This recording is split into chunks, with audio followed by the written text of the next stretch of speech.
what's up? Good afternoon, guys. Hintay ko, busy sa pagluluto na naman, no? Dahil, muna daw. Hi! So, siya nagluluto ng torta, guys. Ayun, no? Tortang talong. Nahihilig sila sa sinangag, guys. Yung nakakalabaho to, patay tayo dyan. Yan, no? Yung sinangag, torta. Tapos yung sawsawan namin na wala pa, guys. Ayun, no? Itong masarap, guys. Alam nyo kung ano to? Ayun, no?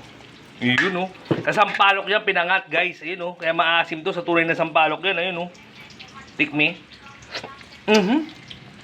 Sarap pala sa ganyan talaga yan, no?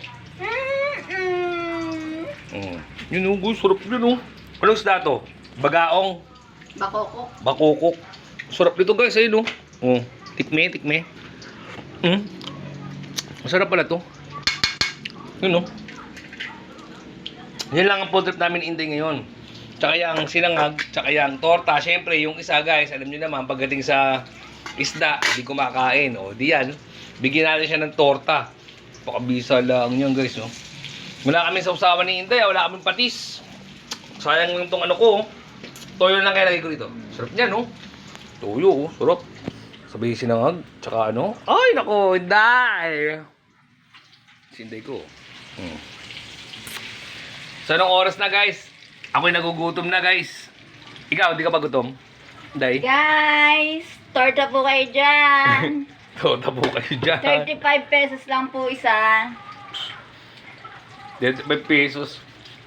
Nagbabalak na naman siya, guys, magtinda. Diyos ko. Tapos wala na namang susunod. Titinda ako guys ng ulam guys. Pag sinuwerte tayo, guys. Kasi guys, magkapasko na wala akong panggip sa mga inaanak ko. Kaya kailangan akong magdagdag ng isa pang... Negosyo, wag na. Ayos na yan. Huwag tayo muna maganda. Bigyan mo natin ng 20 pesos na buo ngayon. Yung coins. Ayun, no? So, guys, kita-kits tayo, guys. Mamaya. Kami muna ni Inday magpe-prepare na... Ayun, no? Gutom ka na ba? Sarap, no? Yun, guys, oh. Sarap lang niya, no? Gutom na rin ako, guys. Laban na yan. Para mabisa na po trip na yan, eh, no? Sarap lang yan.